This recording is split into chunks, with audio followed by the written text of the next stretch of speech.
You're watching the Daily Climate Show on Sky News. On today's programme, Primark promises to make sustainable clothing that's affordable for all. But is that enough to fix fast fashion?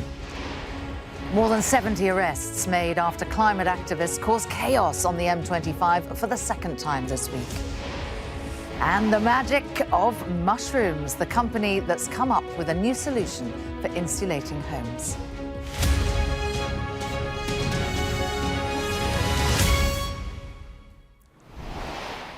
Hello and welcome to the UK's only daily climate news show where we track the changes happening to our world right now and we challenge those who are coming up with the solutions. Now, Primark has promised to make all of its clothes using recycled or more sustainably sourced material by the end of the decade. The retailer says that the change won't lead to higher prices and instead items will be more durable. But are pledges on sustainable clothing enough?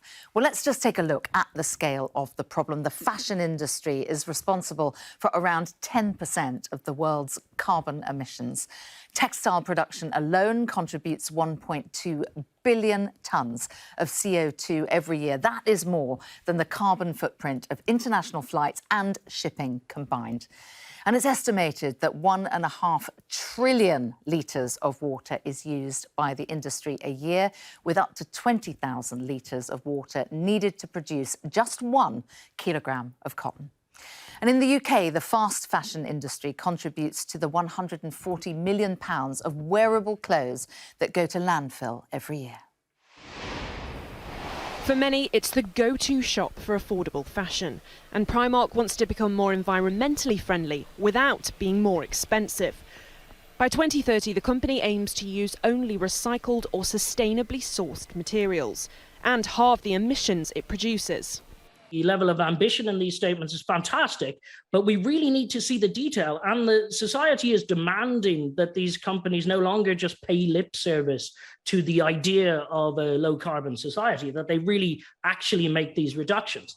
Primark says it's going to make clothes that last longer, to reduce waste. Campaigners say that must come at a price. We asked shoppers in Manchester whether they'd pay more in the name of sustainability. Sure, if the quality matches the price, yeah.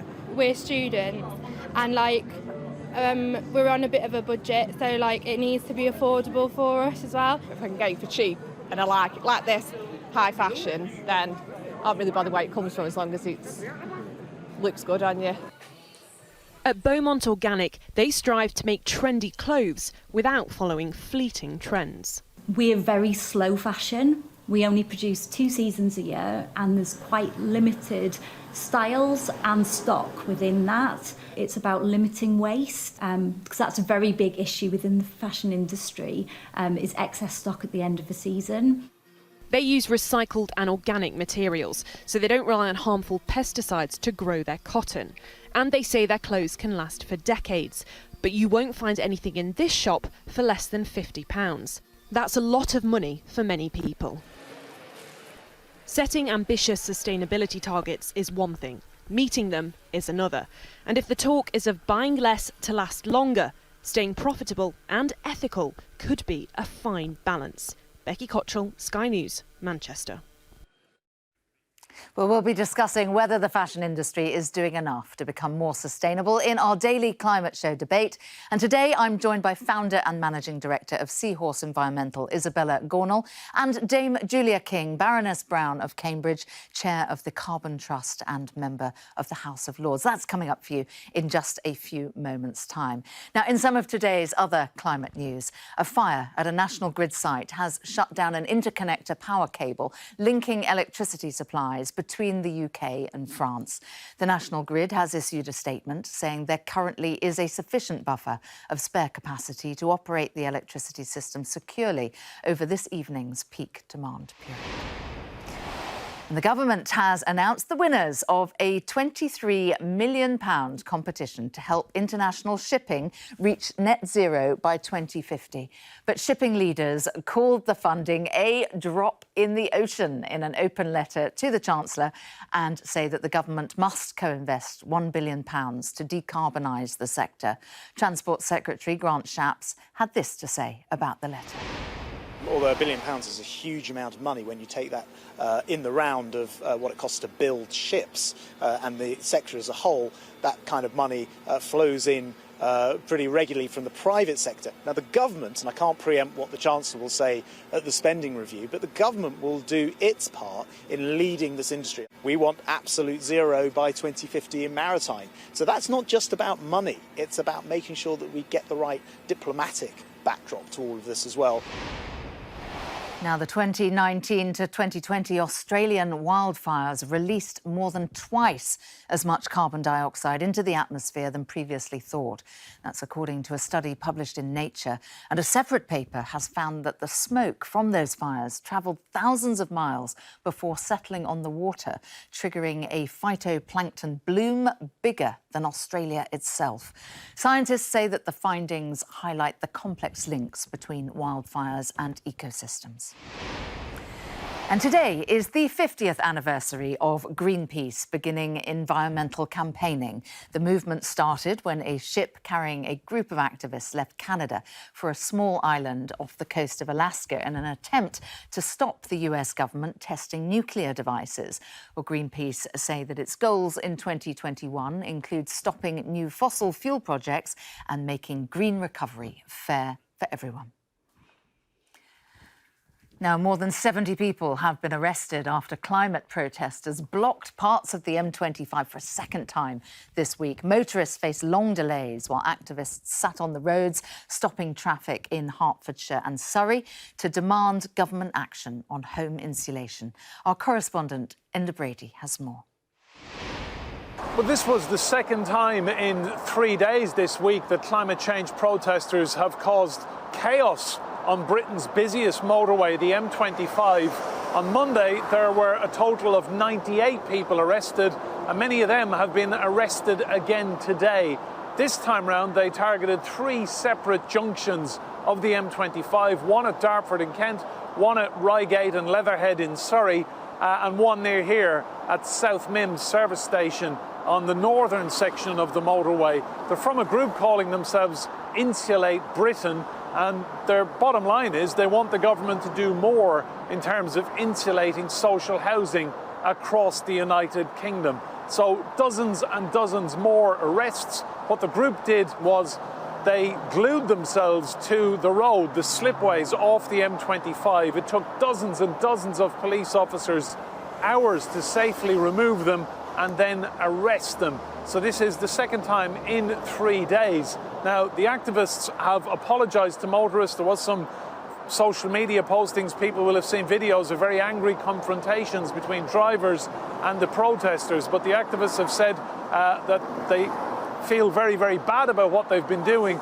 but they say it's absolutely vital for their campaign. And I think the big worry is that 2 days out of 3 this week they've done this. Could there be more planned? Now, when you think of insulation in your home, an image of rolls of fiberglass materials possibly comes to mind. But one company wants to change that for mushrooms. Biome is using nature-based sustainable materials to revolutionise the construction industry. And here is their story.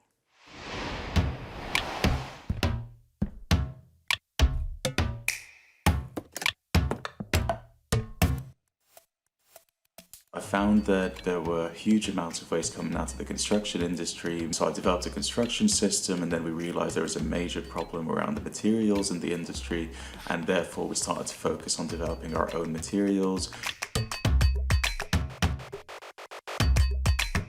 There have been a lot of challenges. There's been a lot of resistance from the industry. There's been a huge kind of perception barrier around natural materials and the stigma that surrounds them not being able to perform as well as synthetic materials.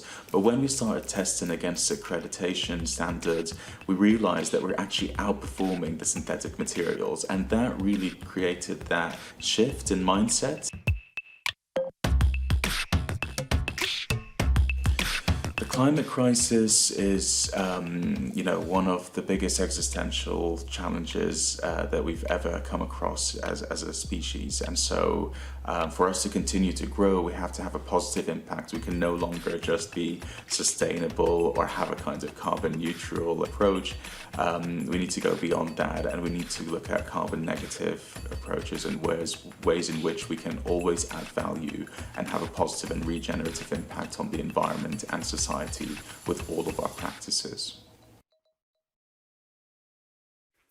Well, do stay with us. Coming up after the break, I'll be joined by the founder and managing director of Seahorse Environmental, Isabella Gornall, and Dame Julia King, Baroness Brown of Cambridge, who is chair of the Carbon Trust and member of the House of Lords. We're going to be discussing how the government should be taking more action on climate change. Plus, are those pledges on sustainable clothing that we heard enough to make the fashion industry more eco-friendly?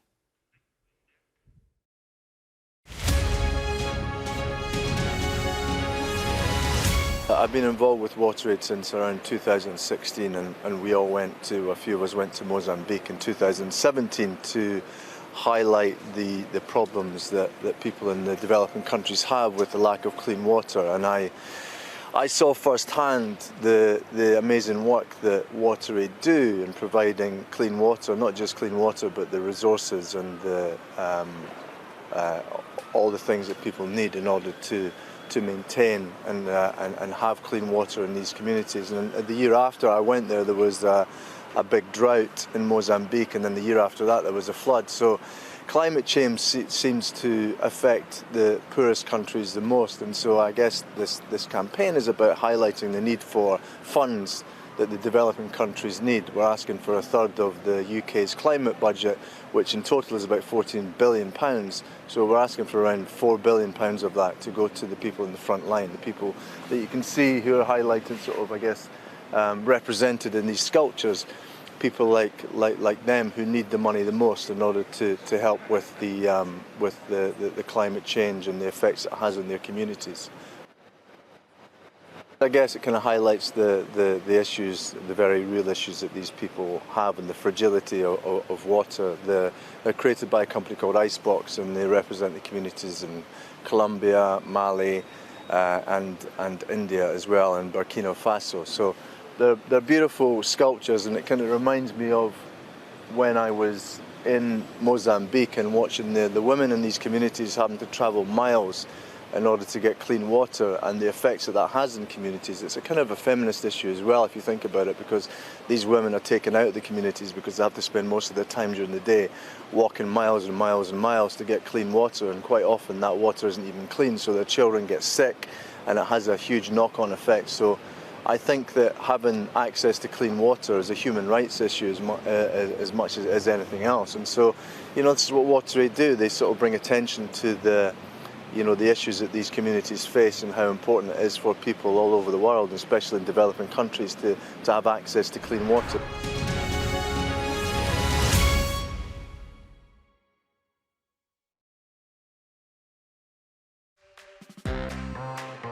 It's estimated that around 70% of our coastlines are experiencing increased erosion.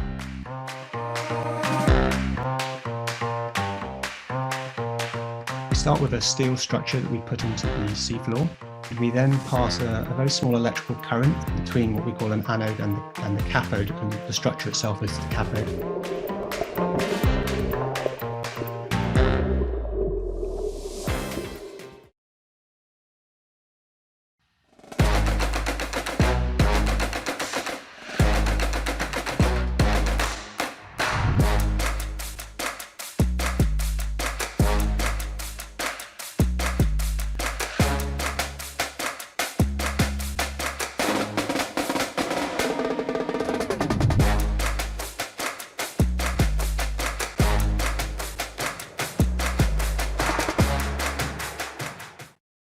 Did you know if we tried to use less energy, we could help reduce air pollution? What, like turning off the lights and stuff? Yeah. Thursday looks like being the best day of the week, whilst early mist and fog gives way to sunny spells, and through the day there'll just be 1 or 2 showers, most likely down towards the southeast.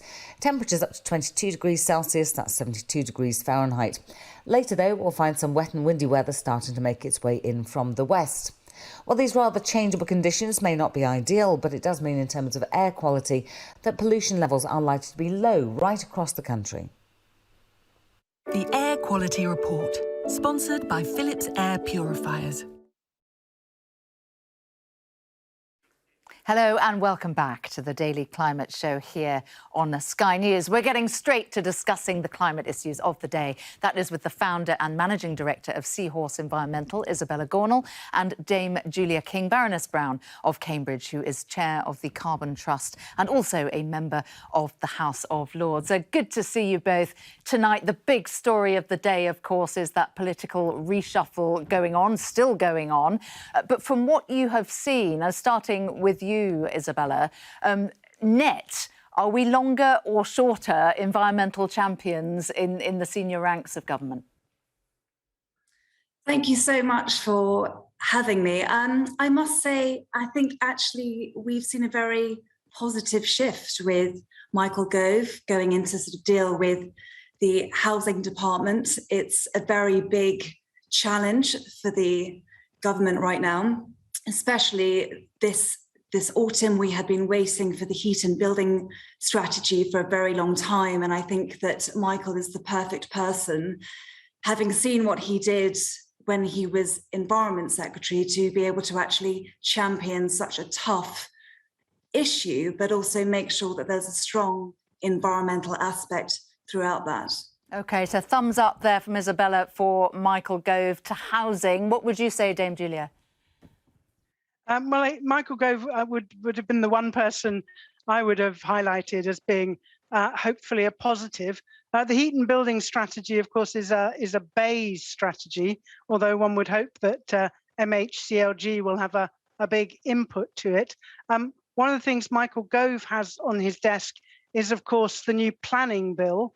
That will be absolutely crucial, and the version of it that we were going to see really didn't take environment and sustainability into account seriously. So I think we can really hope that Michael Gove and his team will get behind that and make sure that the new arrangements for planning in the UK really do deliver low carbon and resilient towns, cities and infrastructure. So a lot of both of your hopes riding on Michael Gove there. No pressure there, Mr Gove.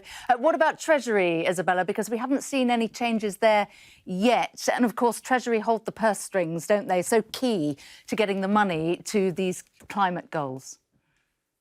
Yes, exactly. We've seen Steve Barclay has been moved into the Cabinet Office, and he was really in charge of the spending review briefings. So the entire environment sector has spent the last few months writing all of their submissions for the spending review and for the budget, hoping to get what they want in terms of financing for new environmental and climate schemes. So let's hope whoever replaces him this week has got a strong environmental agenda, as we really need to see some significant spending now in the spending review. But also we are waiting for the net zero review, which is due out of the Treasury imminently.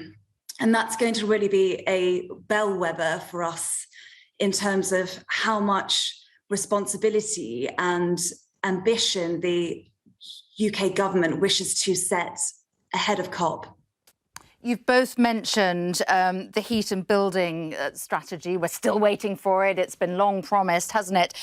Something else I want to ask you about is actually a policy that was put into place, and that was the Green Homes Grant. There's another scheme that I was mentioning there that was actually put into place. A lot of criticism it attracted. Would you say, Dame Julia, the Green Homes Grant, was it a waste of money?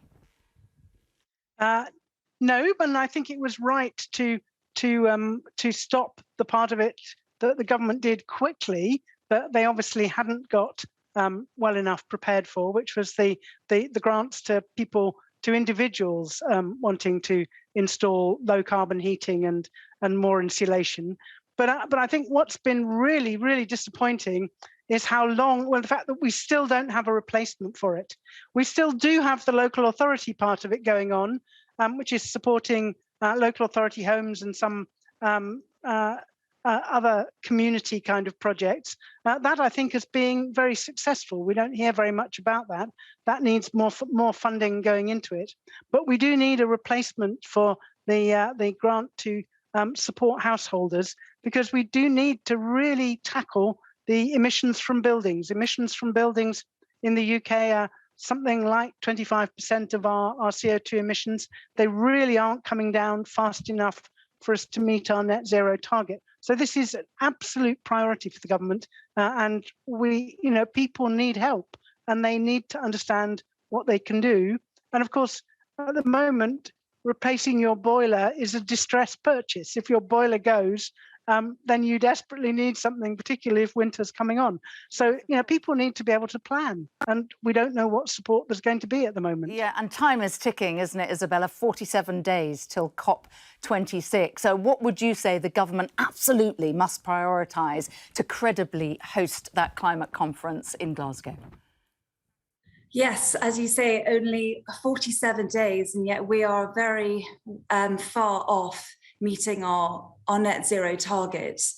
However, if the government committed to the housing and transport policies that they have put out for consultation right now, we would be a third of the way to where we need to be by 2032, which is a significant amount. And I think in terms of the massive delay, it has been hugely disappointing, and I think it's made the environment sector feel a little bit nervous. But of course, you have to think of Alok Sharma, who's the president of this summit, who's been flying around the world, negotiating with very big, significant nations, trying to ensure that they will support us in this ambitious summit. Right. And yet we don't have anything yet to say in terms of what we are going to do at home yet. So we need to get all of those departments to be working better together in short order. Well, let's move on now to look at fashion's impact on the climate. And as we were saying earlier, Primark has promised to make all of its clothes using recycled or sustainably sourced materials. But are pledges like this enough to fix the fast fashion industry? And Isabel, I'm coming back to you because I know this is your line of business. So is a pledge like this genuine, or is it greenwashing? How do we know? I think anything like this should be welcomed. And I think that the corporate sector have got a huge part to play in trying to reduce the impact of the fashion industry. However, it is incredibly complex. You've got the resource, you have the human rights issues, you have the pollution issues around chemicals, and supply chain mapping is very, very complex for every single retailer. So I think that the government does need to step in and try and put in some producer responsibilities. But of course, there's also a lot that we can do as consumers. Just last night, I went to a secondhand September Oxfam swishing event where everyone bought their own clothes that they didn't want to wear anymore, and everyone swapped them. It was really fun, and we talked about the fact that actually we didn't have to spend a lot of money to get new items whilst recycling others. And you can do this with friends, family, at work. And I would really encourage everybody to think more about shopping online. Even Oxfam online is such a brilliant website now. It's really easy to use. Let me bring in Dame Julia King here. You were mentioning there wanting the government to intervene more, but I mean, we're a capitalist economy. How far can the government really be intervening in these matters? And would you advocate something that's like a fashion equivalent of a sugar tax on this industry? Well, I'd like to see more work going into helping people to understand their carbon footprint and the impact of things like this. We know that young people are actually very interested in and very worried about climate change, and actually they can be part of the change to the kind of slow fashion that Isabella was talking about. So the IPCC and the Climate Change Committee in the UK have asked for more climate education, and we have a new Secretary of State for Education in Nadeem Zahawi just recently been announced.